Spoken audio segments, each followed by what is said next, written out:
The Great Red Dragon. HILTON HOTEMA. Chapter 10. Woman appears first. We have said that modern religion is exclusively masculine. Chapter 203. In man-made religious philosophies and theoretical dissertations, the masculine principle and the male organism are primary in the cosmic scheme. The feminine principle and the feminine organism are secondary. But natural law, at all points, reveals the fact that originally and normally all things center, as it were, about the female. In a word, life begins as female ward. Page 313. Francis Swinney says, life is feminine. On the physical plane, the first living organism was a mother organism. The first organic substance was mother substance. The first standard of form was the mother form. And the one purpose throughout creation is to bring, relatively, all units approximately to the full development of the potentialities that creative life possesses, to evolve the highest expression of the forces of life through the creative powers and the transmissive functions of the female, women and natural law. Page 10. Clement would endorse the above assertions. The female sex is primary, the male secondary. In life originally and normally all life centers about the female. The male, not necessary in the scheme of life, was developed under the operation of the principle of advantage, to the secure organic progress through the crossing of strains. This explanation, staggering under the ponderous title of the gene-concentric or woman-centered theory, it the most impressive contribution to the thought of the world of Prof. Lester F. Ward, the great sociologist who taught so long at Brown University. Evolution of sex. p. 8.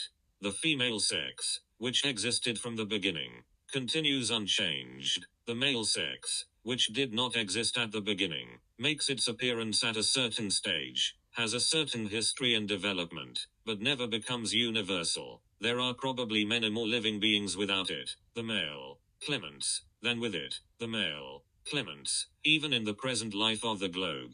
The female is the primary and the original sex and continues throughout as the main trunk. The male element was added afterwards for purposes of variation. Evolution of sex. Page 19. Swinney again remarks, the female organism is the one on which nature has bestowed the most care, prevision, and attention. This is only logical when it is considered that organized forms being their existence in the elementary womb of the All-Mother, the center of nutrition, of conservation, and of self-reproduction.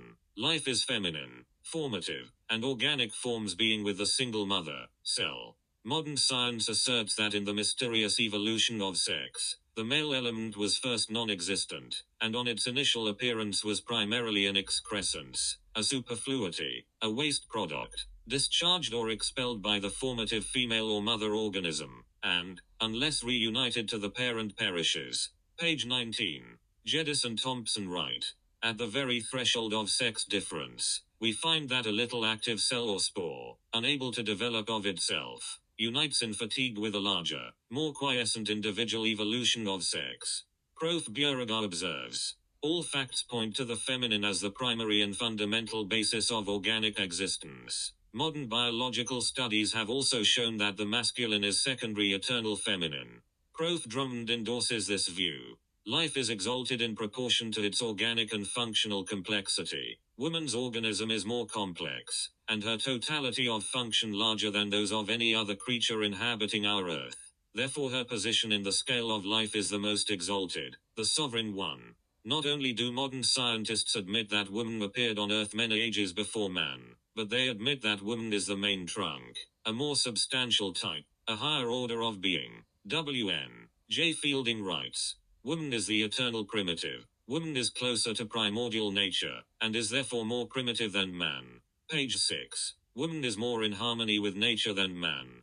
Page 47. Overwhelming evidence compels modern science to admit that life is feminine, creative, constructive. The female is primary, the male is secondary. The female is the main trunk of the race. The female produced the male by parthenogenetic generation. The female is superior to the male. The female is closer to nature than the male. The female is more in harmony with nature than the male.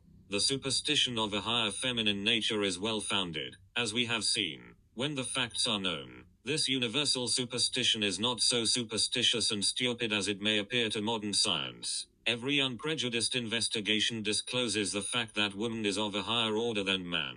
Why should this not be so in the book of nature? From the lowest to the highest organism, the whole work of creation and propagation rests upon the fertile female. She fills a higher function than the male. It is only logical that she should be of a higher order than the male. It is only reasonable that nature has devoted the greatest solicitude to the female. Woman is of a higher order than man because of the fact that man is the product of degenerative influences that affected his virgin mother. Man is merely a degenerate woman. His existence is due to a condition of degeneration. Under adverse influences, the formative female suffered certain degeneration, and man came into being as a result, just as woman came into being as the result of adverse influences that affected her godly progenitor.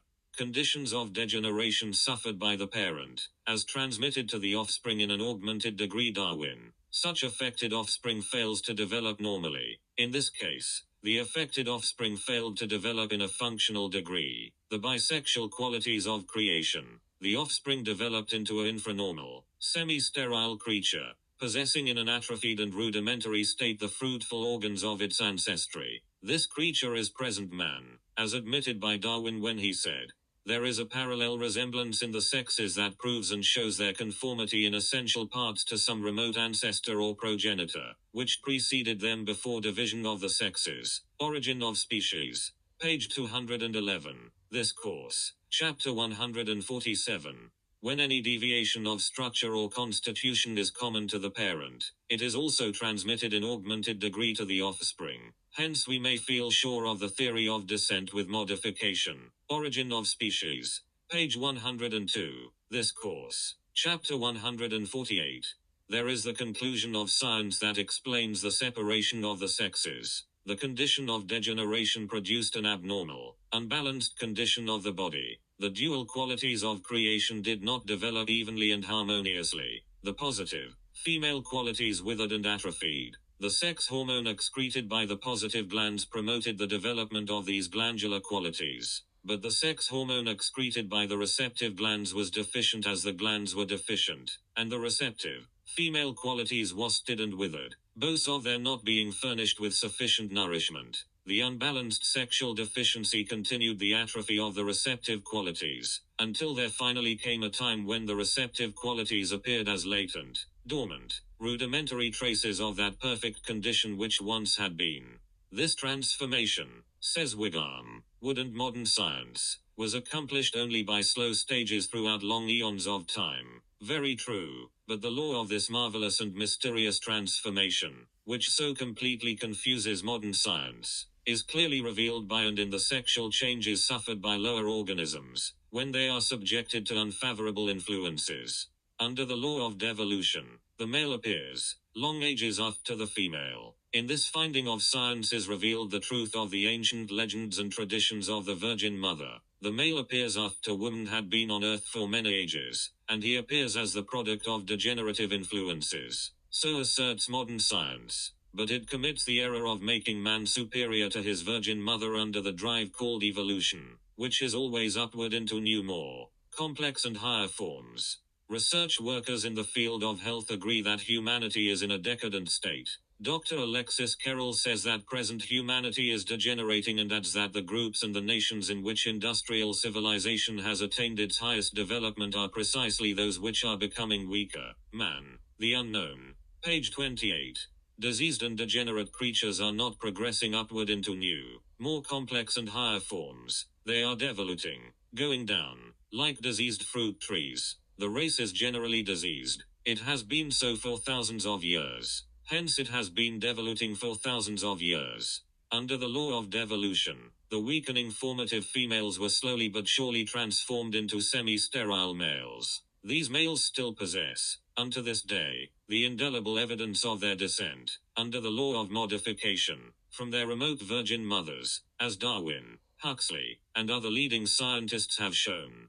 This is the first logical and consistent explanation offered in modern times of the unsolved mystery of the reason why Mother Nature ever took a husband. This explanation is supported by the findings of science, and it is in harmony with the established facts of nature and the known laws of the universe. It is ignored by science because it disagrees with the theory of evolution.